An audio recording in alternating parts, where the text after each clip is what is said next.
Greetings peeps, and welcome to Advanced Physics 299-1. This is your overview. This is an algebra and trigonometry based course. These are the math skills that we'll be using throughout the course, something that you should be ready to do pretty much day one. There may be a few additional math concepts that we cover throughout, but mostly the new learnings for you will be in our emphasis on physical concepts that go along with this course.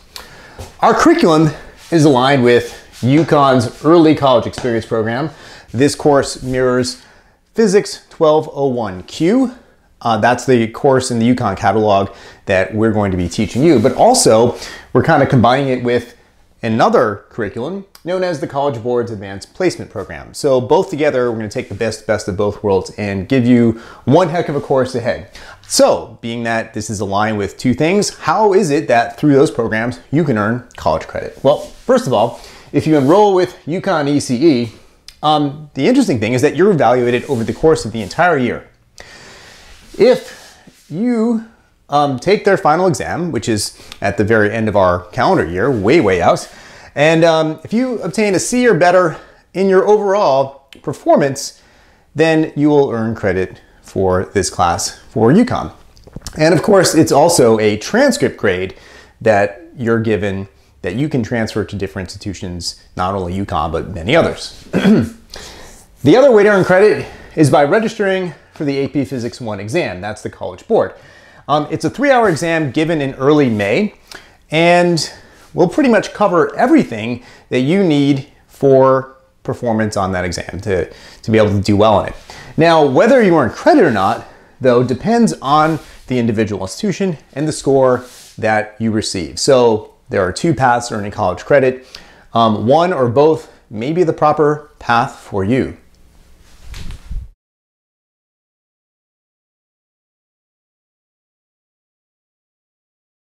And so, hey, what are the cool things we'll be exploring in this class? Well, you see the topics list here. I'm going to quickly go through them and give you a little bit of background of each. The first topic we're going to cover is called kinematics, one-dimensional and two-dimensional motion. We're going to study how things move and be able to characterize them mathematically. Then, with Newton's laws of motion and forces, we'll be looking at the causes of that motion, the pushes and pulls that are responsible for changing the motion of an object. Then we'll get into different types of motion, like circular motion, objects that move in a circle at, well, constant speed, but at changing what we call velocity. Then we relate it to gravitation. Gravitation is the force that enables mass to enact an attraction between one another. And so we experience gravitation all the time here on Earth, but combined with circular motion, we can study the characteristics of satellites and the orbits of the planets. Rotational motion is different from circular motion in that we look at torque, the cause of rotation, and also changing speeds of rotation, and also how the shape of an object may influence the way it moves. Then we get into energy, work, and power, and we'll talk about energy conversions and the conservation of energy. Later, we'd get into linear and angular momentum. Again, we have conservation principles there, very key. With linear momentum, we can study things like collisions and things like the launch of a projectile and the kickback from the launching device. Angular momentum is something that's conserved that has to do with the rate of rotation of objects depending on its mass distribution. And we're also going to study electrostatics and simple circuits. Electrostatics is a fancy way of saying static electricity. It's a study of charges and their interactions. Things like the Van de Graaff generator and the Leyden jars are among what we'll be using to explore electrostatics. Simple circuits are something that's going to help us study the flow of electrons and charge through a controlled system. Simple circuits are the foundation for more complex things like your cell phones, like monitors, like cameras, and all the electronics that we enjoy every day. Then we get into simple harmonic motion, which is a look at oscillations and the periodic oscillations of things like pendulums. Waves and sound. So a wave is a way to transmit energy along some kind of medium, and sound is a specific instant of that through air. Sound will relate to music as well. Then we get into fluids, both hydrostatic and dynamic. Hydrostatic fluids are fluids that stay still. What are the properties that we can study about a fluid and something submerged in a fluid? Dynamic, what happens when a fluid starts moving? And then thermodynamics, which is the study of heat and the transfer of heat.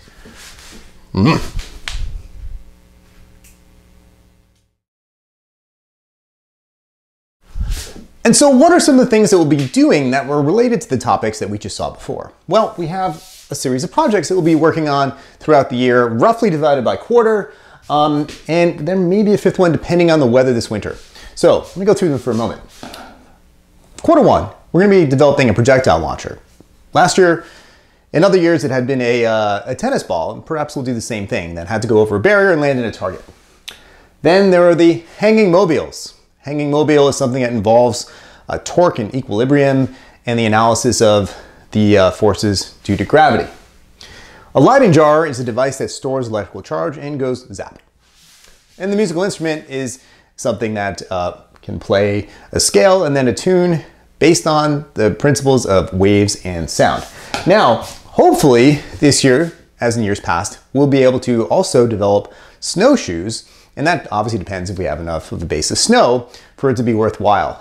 That involves pressure, and really later on, that's one of the topics that we cover with fluids, hydrostatic, and dynamic. Okay, what about learning resources? Okay, this class is going to be based on the usage primarily of video lectures to deliver content and concepts to you. More on that later.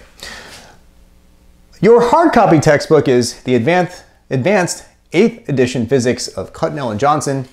It's a very nice textbook, somewhat advanced to read in some cases, but it's a really good resource with some good problems. And so we have another resource that is written by different authors. Perhaps one author resonates with you better than another in terms of learning content by reading.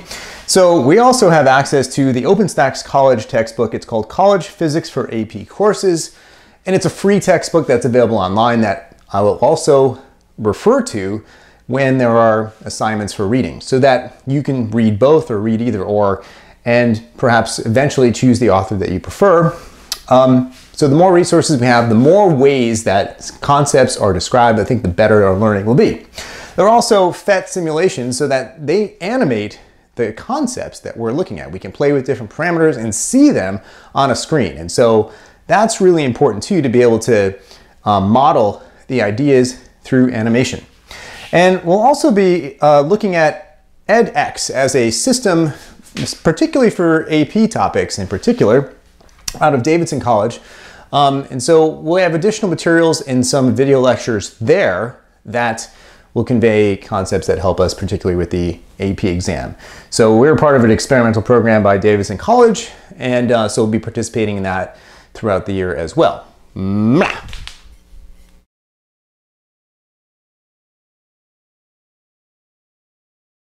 All right, so now you know what we're going to cover, and you know some of the resources that will help facilitate our learning. How are we going to do it? How is this class going to be run? Well, here we go.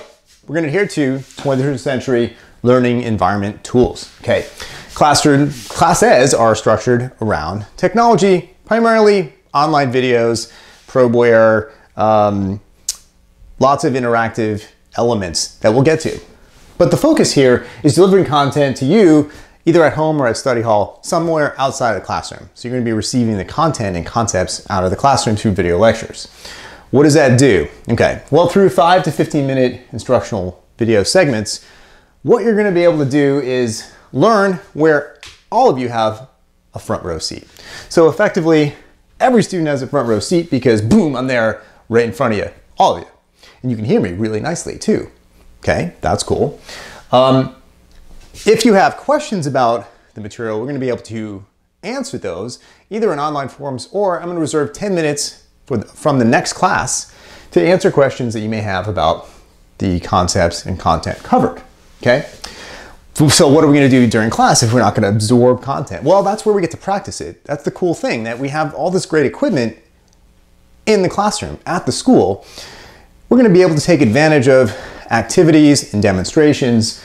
Rather than learn the content, we're going to be able to practice it. We're going to be able to use it You're gonna be able to do some cool things that way and learn it by more of a hands-on in the class, whereas the time for learning, that is what is going to be assigned for homework. In fact, your only homework will be to do these videos, other than major things like projects, but your regular homework will be to watch the videos, provide summaries in your notes about the content and concepts.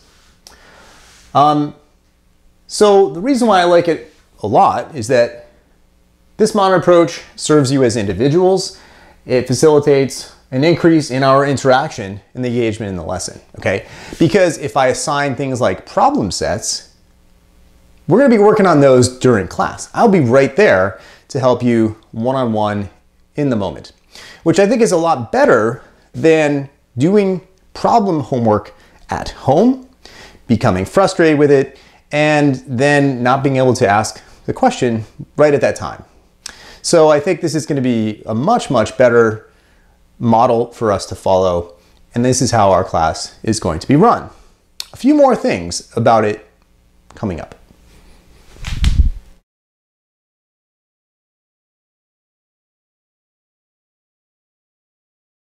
More reasons why we're going with this video lecture format. Did I just say moron? Did I call you morons? I didn't mean to. Sorry, man. Here are some advantages. First of all, they're free of distractions. What I mean by that is there could be lots of distractions in a class. If you've got one of those cell thingies, it might be buzzing in your pants and you might be like distracted from the moment and you didn't hear what I said. And so that's kind of annoying, right? Really, really powerful is the ability to replay segments for deeper understanding and review of content and concepts. So in other words, if you're actively learning the content, you could replay the segment for maybe 30 seconds or whatever it might be, whatever part that you just missed, you can replay. Instead of ask, what did you just say? So I was distracted in a regular classroom lecture. So I think for absorbing content, this is great because you have more control over how you watch it, the environment in which you watch it, free of distractions. You just go to your bedroom, put your headphones on, and boom, that's it, no distractions. And then later on, like prior to an exam, you can go back and review the lectures. So that's really powerful too, rather than having me try and teach you this stuff in the classroom itself. That's where we practice it. And if you're absent, you no longer miss new learning. You can just watch it online and catch up much more easily than trying to figure out what happened. Can I borrow the notes from somebody? What just happened? Okay, I kind of saved the most important thing for last, and that's the learning management system. Our nexus, our nervous system, is going to be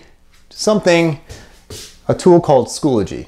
All right, Schoology is a learning management system that's going to enable us to communicate with each other. It's a center of communications. It's where I'm going to post assignments in these video lectures, and it's going to have a ton of resources available as well. So this is going to be really, really core. It's going to have a calendar. It's going to tell you exactly when things are due, and it's going to have the assignment right there in either a video or a PDF format or something of the sort, okay? Oftentimes I'm going to ask you to submit your work online. And you can also ask questions of teachers and peers. If you didn't want to save a question about a video for the next class, you can post in a forum on Schoology, and either myself, if I see it, or one of your peers may be able to answer that question. It's going to enable us to share lab data, which is nice because someone always copies it down and disappears with it, and you're stuck there. And if you don't have the data, you really can't do anything with it for analysis or a report, and then you're kind of stuck. So this will enable us to share data so you can get moving on stuff. So even if you miss some time, the data will be up there and you can work with it. So that's awesome too. It also might include pictures of the apparatus or equipment used as well. And so there it is, that's our class. It's really, really different for most of you in terms of the approach, but it's kind of where we're heading in a lot of cases. Colleges as well, they're going through this format. So this is kind of a simulation of your learning future. Not a simulation, it is your learning future. So that's what it is. I bid you good luck. Thanks for taking this class, man. All right, Morad out.